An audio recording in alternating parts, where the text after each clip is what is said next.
साथियों नमस्कार, मैं पवन कुमार आप सभी का स्वागत करता हूं साथियों हमारे YouTube चैनल पर। हमारे फिलर फोरम YouTube चैनल पे आप सभी का स्वागत है साथियों। हमारे साथ मिलकर के आप तैयारी कर सकते हैं NTA UGC नेट GRF की, और न केवल NTA UGC नेट GRF की, साथ साथ बल्कि आप तैयारी कर सकते हैं साथियों TGT PGT first grade second grade है। सभी को पता होगा साथियों कि अभी बहुत सारी वैकेंसी आई है उत्तर प्रदेश में TGT और PGT को लेकर के, तो उन सभी के लिए आप हमारे यूट्यूब चैनल फिलर फोरम को ज्वाइन कर सकते हैं, और विशेषतः हिस्ट्री सब्जेक्ट की तैयारी को आप अच्छे से मैनेज कर सकते हैं हमारे यूट्यूब चैनल के साथ में। ठीक है, तो हमारा MCQ सीरीज चल रही साथियों, सभी को पता होगा। और आज का जो पहला क्वेश्चन है आपके सामने, इसका आपने आंसर देना है। ठीक है, तो मैच मेकिंग से आया है साथियों। एक तरफ स्थान है और एक तरफ उनका क्या बोलते हैं स्टेट है। तो आपने ये जो पूरा स्थल है इनका मैच करना है कि ये पूरा स्थल जो है कौन कौन से राज्य में है। 30 सेकंड्स का समय है आपके पास। 30 सेकंड्स में आपने इनका आंसर देना है। तो ज़रा बताइए इसका राइट आंसर क्या होगा।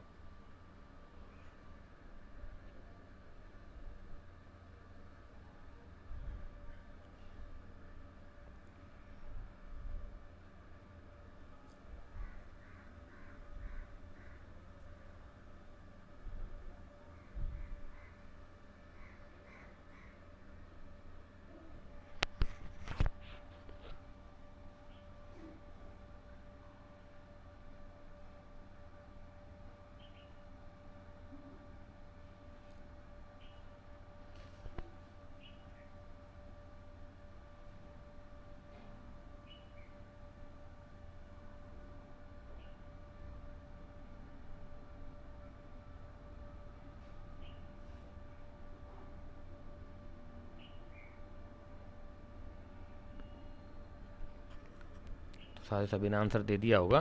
ठीक है साथियों, इन किस प्रकार के क्वेश्चंस के लिए ना आपको मिनिमम एक या दो को आंसर, दो ऑप्शंस का 100% श्योर होना चाहिए कि वो किससे मैच मेकिंग करेंगे। जैसे कि इसमें साधारण रूप में अगर देखा जाए तो इसका आंसर क्या होगा। इसमें क्या है कि जो आपका वीर भानपुर है ना साथियों, ये 100% श्योर है। जैसे मान लीजिए मैं श्योर हूँ कि ये पश्चिम बंगाल में है, तो वीर भानपुर जो है किससे में मैच हो गया हमारा, पश्चिम बंगाल से। ठीक है, और अब इसे मिला लीजिए, सी का फोर्थ है तो सी के अंदर तक यहाँ से स्टार्ट कीजिए। सी में फोर्थ में सिर्फ एक ही है, यानी कि ये राइट आंसर होगा। इसका कौन सा, सी, ये राइट आंसर होगा क्योंकि सी में एक में ही है। ठीक है, इसी प्रकार से बागौर, मैंने लास्ट टाइम बताया था आपको कि बागौर कहाँ है हमारा, राजस्थान में। ये दो 100% श्योर हूँ मैं। ठीक है, तो यानी कि डी का थर्ड, तो डी का थर्ड अगर इनमें देखेंगे, इस डी में हम देखेंगे तो थर्ड में सिर्फ एक ही है, वो है इस सी लाइन में, सी वाली लाइन में। ठीक है ना, यहाँ पे ये समझ गए। तो इस प्रकार से ये दोनों मैच मेकिंग हो जाएंगे। फर्स्ट का सेकंड, लोटेश्वर आपका गुजरात में है और आदमगढ़ जो ये मध्य प्रदेश में है। 2 1 4 3 इस प्रकार से मैच होगा। इसका राइट आंसर है ऑप्शन नंबर सी। ठीक है, तो इस प्रकार से आप इनको मैच मेकिंग कर सकते हैं। मिनिमम एक या दो ऑप्शंस आपको 100% श्योर होना चाहिए कि वो किससे मैच करेंगे, तभी आप इनका आइडिया लगा सकते हो। ऐसे नहीं कर पाओगे साथियों, क्योंकि देखो आज 4 ऑप्शन इधर है और 4 ही ऑप्शन इधर है। आपके एक साथ में 8 पॉइंट क्लियर हो जाते हैं यहाँ से। क्लियर, आगे चलते हैं।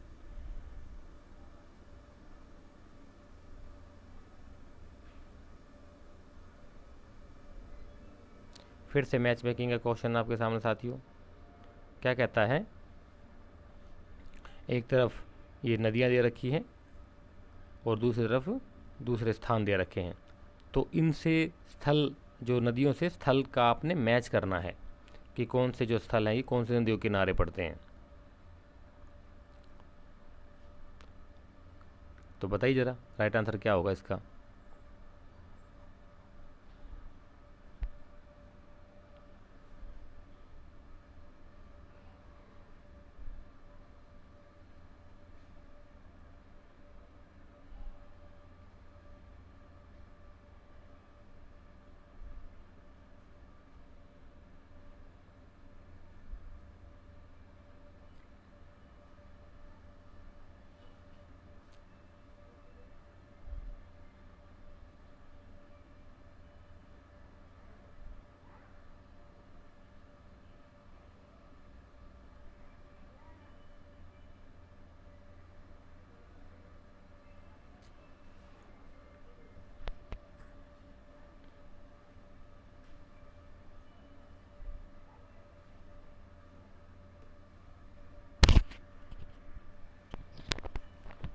तो सभी ने आंसर दे दिया होगा साथियों।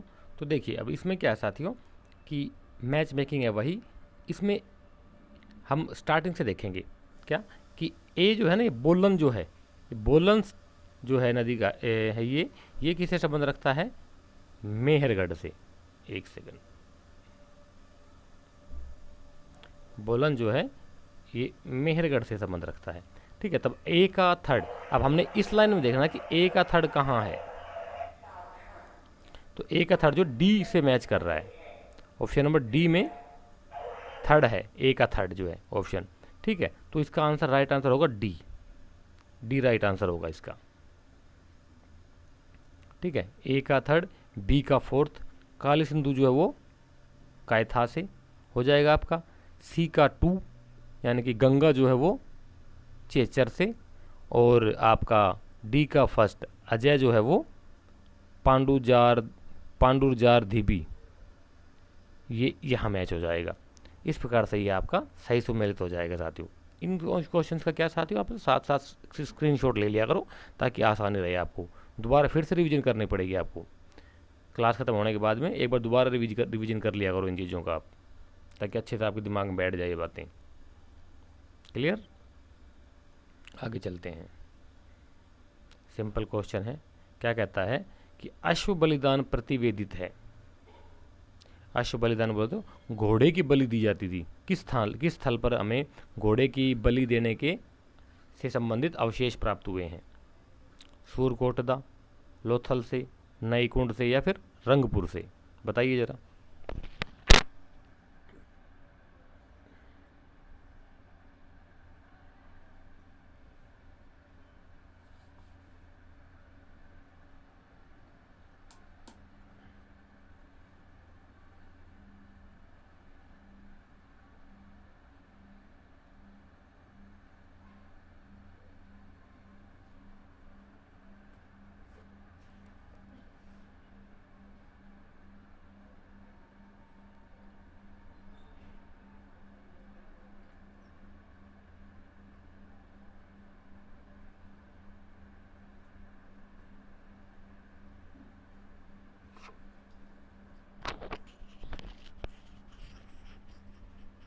तो देखिए साथियों, अश्व बलिदान प्रतिवेदित है, इसका जो राइट आंसर है, इसका right answer option number C, नई कुंड से।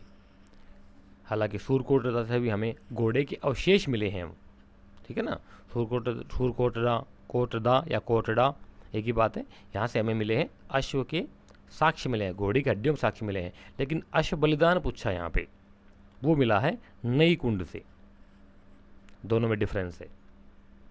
क्लियर, आगे चलते हैं।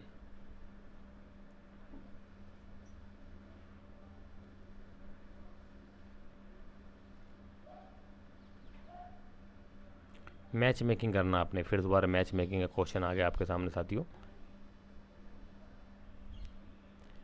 एक तरफ स्थल है और एक तरफ उनसे संबंधित कि कौन से समय काल के हैं वो, है नवपाषाणिक, पुरापाषाणिक, मध्यपाषाणिक या ओसीपी। ओसीपी बोले तो ओरचे कलर पोट्री, मृद भांड एक प्रकार के, उसके बारे में। तो बताइए जरा कौन सा स्थान जो है किस युग से संबंध रखता है।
तो सभी ने आंसर दे दिया होगा। इसका जो राइट आंसर है साथियों, इसी मैच मेकिंग का ही है, इसका जो राइट आंसर है वो है ऑप्शन नंबर ए, चिरांद जो है आपका नवपाषाण से मैच होगा। पल्लवरम ये होगा आपका पूरा पाषाण से 4-3। पीरभानपुर 2 से, ये मध्य पाषाणिक क्षेत्र है साथियों, ठीक है। और राजपुर परसू ये है ओसीपी, ओरछे कलर्ड पोट्री से संबंध रखता है राजपुर परसू। यहाँ से ओरछे कलर्ड पोट्री मिली है, मृद भांड मिले हैं, ठीक है। तो इस प्रकार से ही इसका सही सुमेलन बनता है।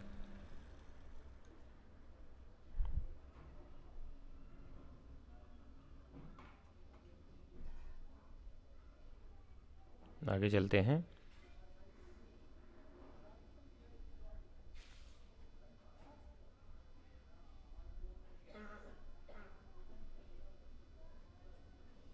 एक तरफ पुरास्थल और एक तरफ उनका प्रदेश कि कौन कौन से पुरास्थल जो कौन कौन से प्रदेश में हैं। बगसरा, महूर झारी, मानेरू, अगियाबीर, दक्कन, गुजरात, उत्तर प्रदेश और हरियाणा। तो जरा बताइए कौन से स्थल जो कौन से प्रदेश में है, लगाइए दिमाग।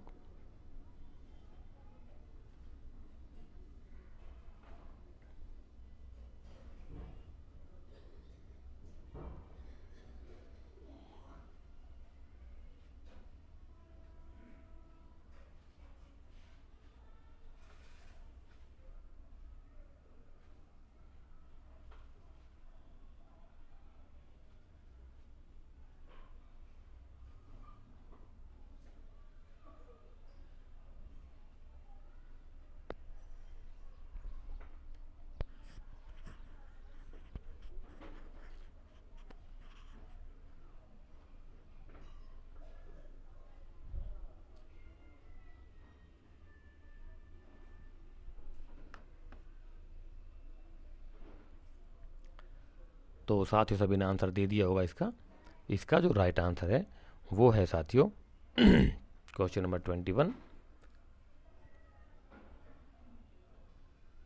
Option number B. यानी कि ये मैच होगा बगसरा पहले का दूसरा, बगसरा आपका पड़ेगा मैच होगा गुजरात से, बी का फर्स्ट, महूर झारी आपका है दक्कन में, ठीक है। मानेरू ये हरियाणा प्रांत में ही है, और अगियाबीर ये आपका यूपी उत्तर प्रदेश प्रांत में संबंध रखता है, ठीक है। ये स्थल जो है ये जो पूरा स्थल है लेफ्ट साइड के, ये राइट साइड के प्रदेशों से संबंध रखते हैं, ठीक है। तो इस प्रकार से ये मैच हो जाएगा। साथ ही इनको ध्यान से देख लीजिए, हर बार यहाँ से क्वेश्चन बनते हैं, हर बार क्वेश्चन आते हैं यहाँ से, ठीक है, मैच मेकिंग के अंदर।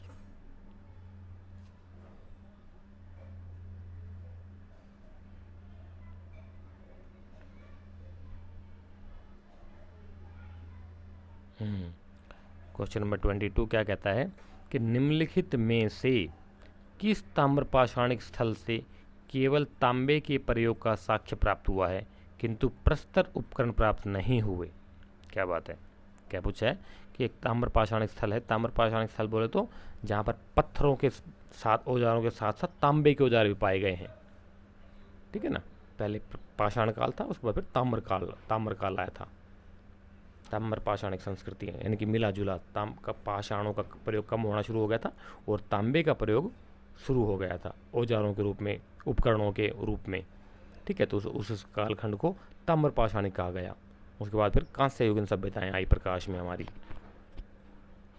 तो कहता है कि तांबे के केवल साक्ष्य प्रयोग हुआ पर्याप्त हुआ है किंतु प्रस्तर उपकरण प्राप्त नहीं हुए। प्रस्तर उपकरण बोले तो एक फल के एक प्रकार से वो उसके उपकरण प्राप्त नहीं हुए हैं, लेकिन उसमें तांबे के उपयोग के साक्ष्य प्राप्त हुए। तांबे का प्रयोग तो होता था लेकिन प्रस्तर उपकरण प्राप्त नहीं हुए वहाँ से। तो कौन सा स्थल है ऐसा, बताइए जरा।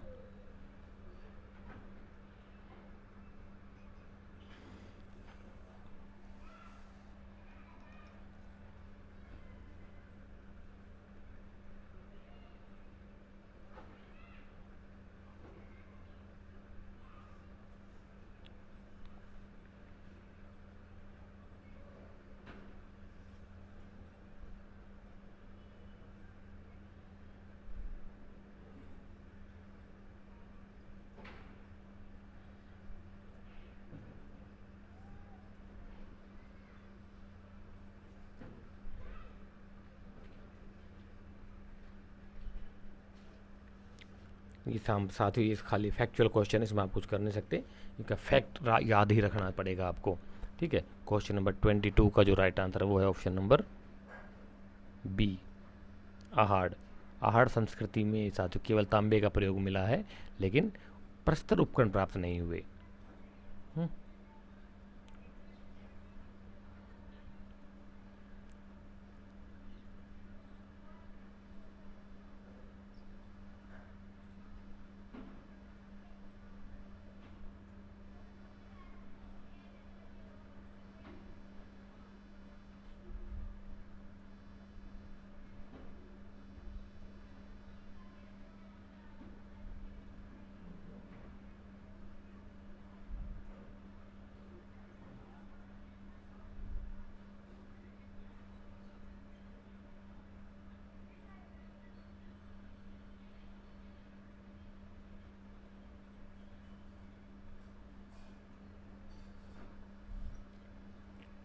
ये स्थल हैं साथियों, और ये आपस में आपने मैच मेकिंग करना है इनका। क्वेश्चन नंबर 23 ये गलत है, यहाँ पे पुस्तकों की सूची लेखों के साथ इस पर मत जाइए आप खाली नीचे देखिए, सूची 1 और सूची 2 को देखिए, ये डिटेल में मत जाइए, क्योंकि आप पुस्तकें नहीं दी हुई, ना ही राइटर दिए हुए, यहाँ पर स्थल दिए हुए हैं और नदियाँ दी हुई हैं उनकी को, तो कौन सी नदी के किनारे कौन से स्थल हैं, उसमें से आपने मैच करना है।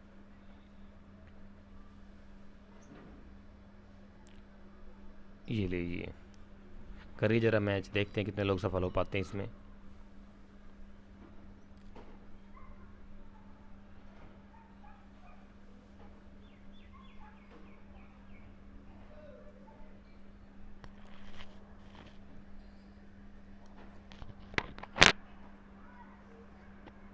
तरफ दिया हुआ आपका गिलुंद, इनाम गांव, कैथा और नवदा टोली।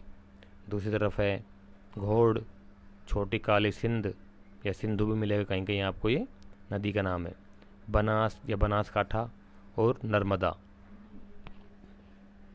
ये नदियों के नाम है, और एक तरफ स्थलों के नाम है। तो बताइए ज़रा कौन से पुरा स्थल किस नदी के किनारे पड़ते हैं।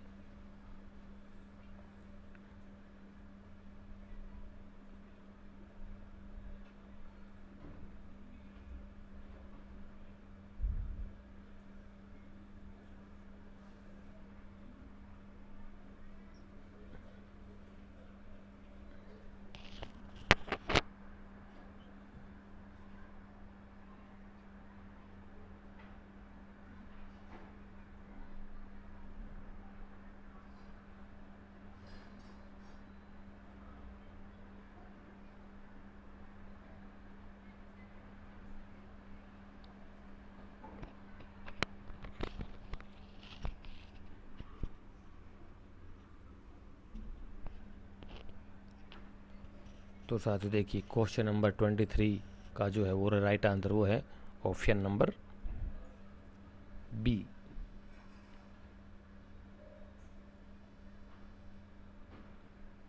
3 1 2 4, यानी कि फर्स्ट का आ जाए गिलूंद आ जाएगा आपका बनास से मैच हो जाएगा।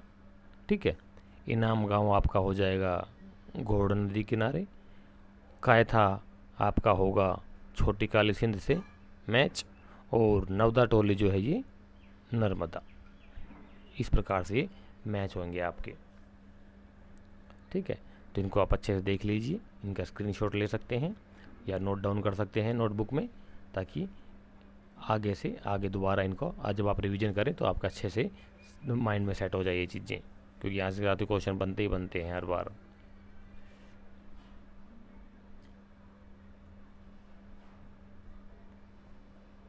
आगे चलते हैं।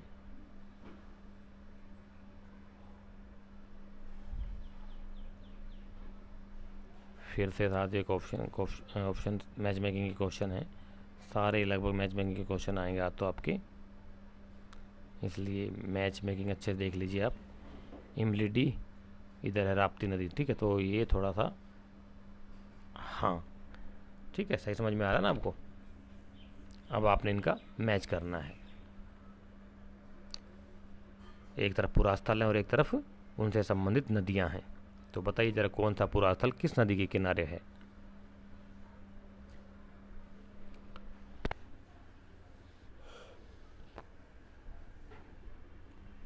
काफ़ी डिफ़िकल्ट क्वेश्चन लग रहे होंगे स्टूडेंट्स को। ऐसे ही आते हैं बेटा, आजकल क्या करें, पैटर्न थोड़ा सा चेंज हो गया है, डिफ़िकल्टी लेवल बहुत बढ़ा दिया है एनटीए ने। पहले क्या होता था कि ऐसा पैटर्न तैयार किया जाता था जिससे कि लोग क्वालिफाई कर सकें। अभी क्या कर दिया सरकारों ने या एजेंसियों ने कि ऐसा पैटर्न लेकर के आ जाए ताकि मिनिमम से मिनिमम लोग क्वालिफाई कर सकें। सिस्टम को इतना क्रिटिकल बनाते जा रहे हैं धीरे धीरे करके कि लोग क्वालिफाई ना ही क्वालिफाई होंगे, ना ही वो नौकरियां मांगेंगे। सिंपल सी बात है, सरकारों का पीछा छूटेगा। सरकारें बोल देंगी कि आप तो क्वालिफाइड ही नहीं हो, क्या करोगे आप? ना आप टेस्ट क्वालिफाई कर पाओगे, ना आप रोजगार की मांग करोगे। सिंपल। क्वालिफाई अगर आप हो जाओगे तो फिर आप रोजगार मांगोगे, रोजगार मिलेगा नहीं क्योंकि नौकरियाँ ही नहीं है।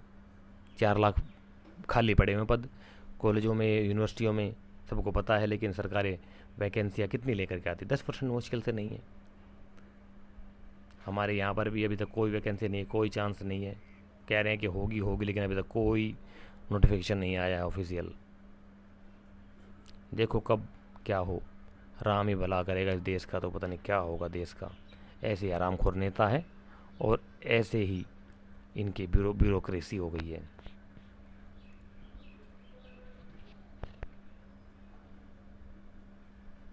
पढ़ी लिखी बेरोजगारी बढ़ती जा रही है। हरियाणा में, सबको बताता हूँ साथियों आज, कि हरियाणा में सबसे ज़्यादा बेरोजगारी है। पूरा देश एक तरफ, अकेला हरियाणा एक तरफ। छोटा सा हरियाणा जहाँ की पॉपुलेशन सिर्फ और सिर्फ 2.5 करोड़ है, 2.5 करोड़ ओनली। अकेले उत्तर प्रदेश की पॉपुलेशन लगभग 25 करोड़ है नए आंकड़ों के अनुसार। हरियाणा से 10 गुना ज़्यादा पॉपुलेशन है और वहाँ पर बेरोजगारी की दर उतनी अधिक नहीं है, अधिक पॉपुलेशन होने के बावजूद भी, जितनी कि हरियाणा में है। 10 लाख लोगों की नौकरियाँ चली गई। डूब मरना चाहिए सरकारों को। खैर, मूल विषय पर चलते हैं। तो बताइए साथियों, क्वेश्चन नंबर 24 का राइट आंसर क्या होगा? मैच मेकिंग करना आपने ये। क्वेश्चन नंबर 24 का जो राइट आंसर है, इसका जो राइट आंसर साथियों वो है ऑप्शन नंबर बी, यानी कि ए का थर्ड इमली डीह जो है वो आपका मैच होगा कुवाना नदी से, ठीक है। बी का फोर्थ मागड़ा बेलन नदी से।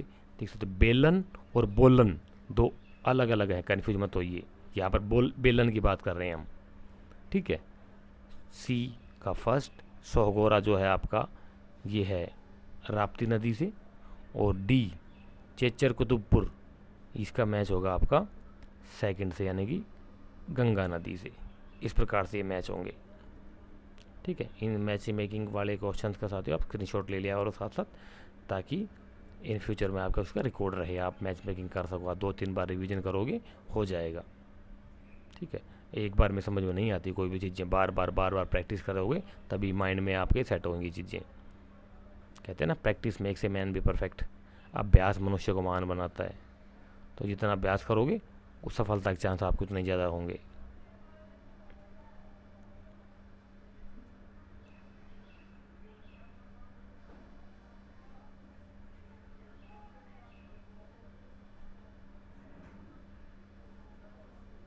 ये तो गड़बड़ हो गया यार, ये मैच कैसे करोगे इसको आप?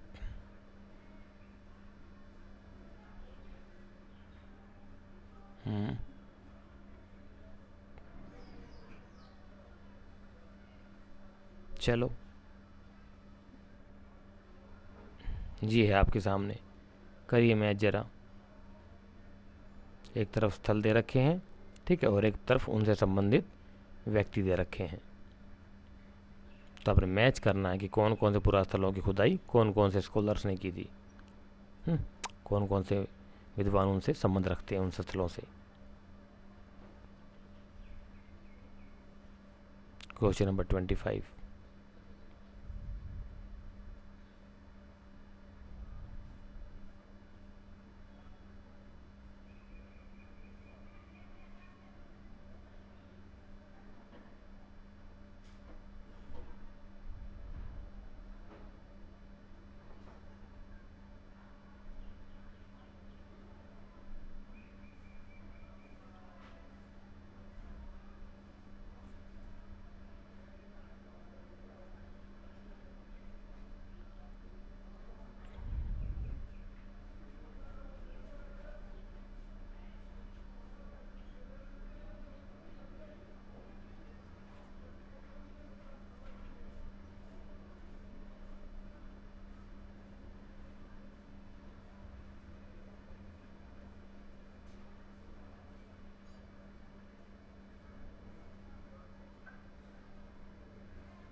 तो इसने कहा सभी ने आंसर दे दिया होगा साथियों, ठीक है।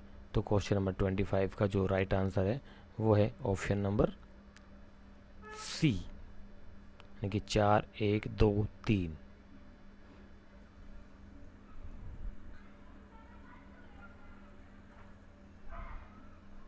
इसमें हो ही नहीं पाएगा यार, जगह कम है। तो इसका राइट आंसर क्वेश्चन नंबर 25 का सी है, ये है सी, 4 1 2 3। ए का फोर्थ, बी का फर्स्ट यानी गुफकराल ए के शर्मा, दंगवाड़ा आपका वी एस वांकणकर, ठीक है। सी आपका सेकंड से यानी कि वाल्की जो है एम के धवलीकर, और डी दैमाबाद वो थर्ड से मिलेगा आपका, दैमाबाद मतलब होगा आपका एस ए साली। इस प्रकार से मैच हो जाएंगे आपके, ठीक है। फोर्थ 4 1 2 3 ऑप्शन नंबर सी इसका राइट आंसर है। तो आप इसका स्क्रीनशॉट ले लीजिए ताकि आपको रिमाइंड रहे।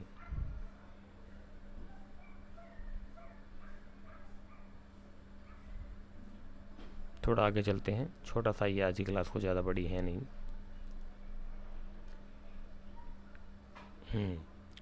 किस स्थल से प्रस्तर फलकों के उद्योग के साथ मकान निर्माण में पकी ईंटों के साक्ष्य मिले हैं?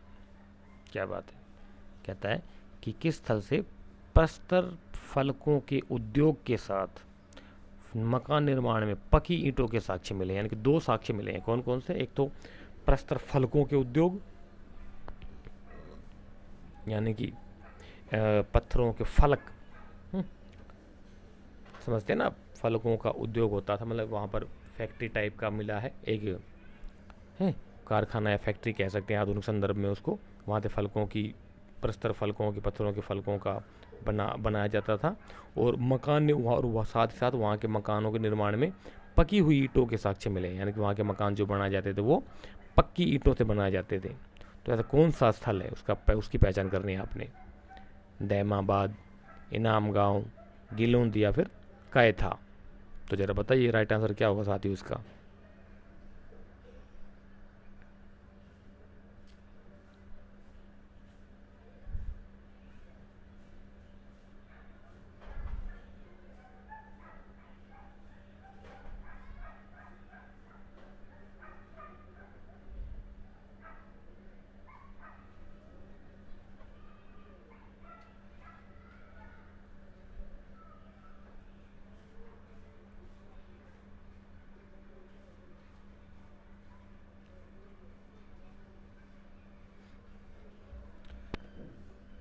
तो क्वेश्चन नंबर 26 है साथियों, इसका जो राइट आंसर है वो है ऑप्शन नंबर सी, गिलुंद।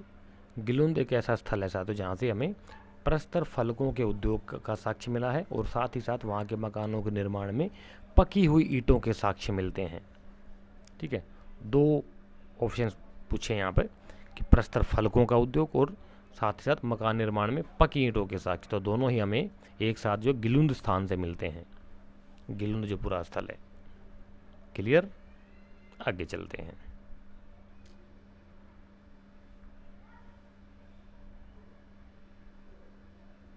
ये फिर आपका मैच मेकिंग में आ गया, ठीक है। ये उत्खनन करता और पूरा स्थल आपने मैच करने हैं, सूची 1 को सूची 2 के साथ में। ये एक तरफ पूरा स्थल दे रखे हैं, कुचाई, लोथल, कौशाम्बी और श्रृंगवेरपुर, और दूसरी तरफ उनसे संबंधित खुदाई करता, उत्खनन करता SR राव, BK थापर या कहीं पर आपको थापड़ भी मिल सकता है, BK थापड़, ठीक है। BB लाल और GR शर्मा, देख सकते BB लाल और DD कौशाम्बी, ये बहुत मिलेंगे आपको इन्होंने। ये दो विद्वान बहुत, इन्होंने पुरा स्थलों को लेकर बहुत ज़्यादा काम किया है। धर्मानंद कौशाम्बी यानी कि DD कौशाम्बी और BB लाल, पहले DD कौशाम्बी, उसके बाद BB लाल और उसके बाद फिर RS शर्मा। ये एक के बाद एक तीनों जो है ना बहुत विद्वान व्यक्ति हुए हैं, और उन्होंने बहुत काफ़ी काम किया, इन्होंने काफ़ी बुक्स भी लिखी हैं। हालांकि इनका एक नेगेटिव पॉइंट ये है कि तीनों ही ये कम्युनिस्ट विचारधारा से संबंध रखते हैं साथियों।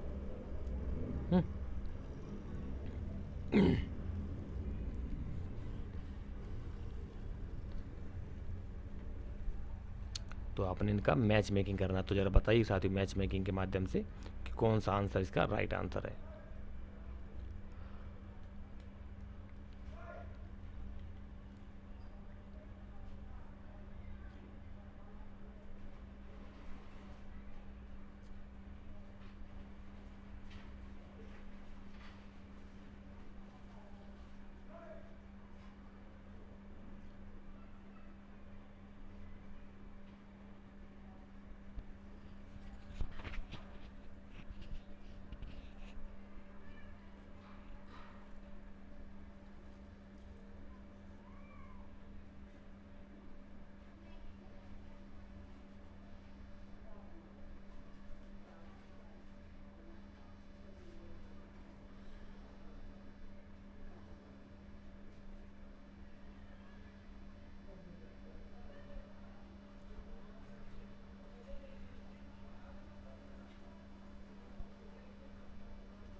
तो ये आपका आज का क्वेश्चन है साथियों, क्वेश्चन नंबर 27। इसका जो राइट आंसर है ना वो है option number C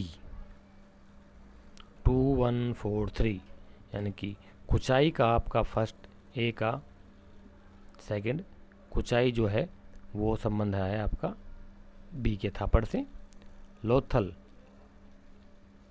S R Rao, ठीक है, और सी कौशाम्बी ये है आपका फोर्थ से जी आर शर्मा, इसके उत्खननकर्ता जी आर शर्मा हैं, और श्रृंगवेरपुर का जो उत्खननकर्ता हैं वो हैं बीबी लाल, बीबी लाल महोदय। तो देखिए मैंने बताया आपको पहले भी साथियों कि डी कौशाम्बी, बीबी लाल और आपके आर एस शर्मा, इन्होंने बहुत काम किया है एक्सकेवेशन को लेकर के, खुदाई स्थल को लेकर के इन्होंने काफ़ी काम किया है, इन्होंने काफ़ी चीज़ों का पता लगाया है, काफ़ी बुक्स वगैरह लिखी हैं। तो ये इम्पोर्टेंट है, आप इनके बारे में अच्छे से देख लीजिए और अपना माइंड सेट को अच्छे स्ट्रॉन्गफुली बनाइए ताकि आपको क्वेश्चंस सॉल्व करने में आसानी हो सके। ठीक है, बस आज का इतना ही क्वेश्चन है, आज के यही क्लास को हम समाप्त करते हैं साथियों। ठीक है, छोटी क्लास है, कोई ज़्यादा बड़ी है नहीं आज की क्लास, थोड़े से क्वेश्चन थे, इसलिए क्वेश्चन थोड़े इसलिए थे क्योंकि मैच मेकिंग के ज़्यादा क्वेश्चन थे साथियों। ठीक है, मैच मेकिंग के अंदर क्या होता है साथियों कि 4 ऑप्शन दिए जाते हैं, तो 4 + 4 एक साथ आपको एक क्वेश्चन में 8 पॉइंट्स क्लियर होते हैं आपके। आ रही बात समझ में? तो 8 पॉइंट्स को क्लियर करने के लिए आपको थोड़ा सा समय चाहिए। ठीक है, इसको आप वीडियो को दोबारा देख सकते हैं, जो मैच मेकिंग के मैंने बोला था आपको स्क्रीनशॉट ले लीजिए, उन स्क्रीनशॉट को दोबारा देख लीजिए हैं। नोटबुक के अंदर आप इनके इनमें से नोट्स बना सकते हैं और उसको 2-3 बार रिवाइज करेंगे तो आपको याद हो जाएंगे वो, और यहीं से इन्हीं में से क्वेश्चन आते हैं इसी प्रकार से जैसे आए हैं ना, इसी से मिलते जुलते क्वेश्चन आए हैं। ऑप्शंस आगे पीछे हो सकते हैं, थोड़ा बहुत फेरबदल हो सकता है, लेकिन आएंगे ज़रूर। यदि यकीन ना हो तो आप PY को उठा कर देख लीजिए, प्रीवियस क्वेश्चन पेपर उठा कर देख लीजिए, आपको मिल जाएगा, समझ में आ जाएगा क्वेश्चन कैसे बनते हैं और कैसे उनका पैटर्न होता है। PYQ को जरूर देखिए साथियों, मेरा अनुमान है कि मिनिमम 10 क्वेश्चन अपने सेकंड पेपर हिस्ट्री के 100 क्वेश्चन का पेपर अगर आता है आपका, तो मिनिमम 10 क्वेश्चन जो है आपका PYQ में से आ जाते हैं। थोड़ा फेरबदल होता है उनमें से, घुमा फिरा करके होता है, लेकिन आते हैं ज़रूर उनमें से। अगर आपने अच्छे से तैयारी की होगी PYQ में से तो आपके 10 नंबर 100% पक्के हैं उन्हीं में से, ऐसा मेरा एक्सपीरियंस कहता है। ठीक है, तो आज की इस क्लास को हम यहीं पर समाप्त करते हैं साथियों। क्लास अटेंड करने के लिए आप सभी का थैंक यू। और हाँ, रेगुलर क्लास अटेंड किया करो साथियों, अपनी तैयारी को और स्ट्रॉन्गफुली बना दो, टाइम ज़्यादा देना शुरू कर दीजिए। एक तो गर्मी बहुत ज़्यादा है, जून का महीना चल रहा है, तो पीक लेवल चल रहा है गर्मी का, थोड़ा बच के रहिए। बीमार बहुत ज़्यादा हो रहे हैं बच्चे भी, छोटे बच्चे का ज़्यादा बीमार हो रहे हैं, बड़े लोगों को भी लू वगैरह लग रही है कईयों को। ठीक है, तो थोड़ा बच के रहिए, दोपहर में बाहर कम जाया करिए, डाइट अच्छी लीजिए साथियों, सबसे अच्छी चीज़ डाइट होती है, दूसरा होता है एक्सरसाइज, फिजिकल वर्कआउट। दिन में एक बार 24 घंटे में से 1 घंटा अपने आप के लिए निकालिए, थोड़ा सा एक्सरसाइज वगैरह करिए, फिजिकल वर्कआउट वगैरह करिए, ताकि आपकी बॉडी का पसीना निकले। पसीना निकलेगा, ऑक्सीजन की मात्रा और ज़्यादा आपके माइंड में जाएगी। सुबह के तौर पे ख़ास तौर से जिम, योगा, प्राणायाम, मेडिटेशन, जिम या जो भी आप इजीली आपके लिए एक्सेस हो सके वो आप ज़रूर कीजिए। और कुछ ना, सुबह थोड़ा टहल लीजिए, रनिंग कर लीजिए। लड़कियां अपने घर में काम कर सकती हैं, मम्मी का हाथ बटा सकती हैं अपने किचन वगैरह में, या जो भी घर का काम कर सकती हैं। सबके घरों में जो नॉर्मल काम होता है वो अच्छे से करिए, ताकि बॉडी का पसीना निकले आपका भी। माइंड में ऑक्सीजन की मात्रा ज़्यादा जाएगी तो अब माइंड आपका अच्छे से काम करेगा, ब्रेन जो है आपका, ब्लड सर्कुलेशन अच्छा होगा, कंसंट्रेशन अच्छी बनेगी आपकी, चीज़ों के ऊपर पकड़ अच्छी बनेगी इसी हिसाब से। ठीक है, तो ख़त्म करते हैं आज के सेशन को। नेक्स्ट सेशन में साथियों आपसे फिर दोबारा मुलाकात होगी, नए चैप्टर और नए टॉपिक के साथ में, नए क्वेश्चन के साथ में। ठीक है, तो तब तक के लिए थैंक यू सो मच, आपका बहुत बहुत धन्यवाद। जय हिंद और जय Bharat. Good luck and best wishes मेरी तरफ से आप सभी को साथियों, आगामी एग्ज़ाम्स के लिए।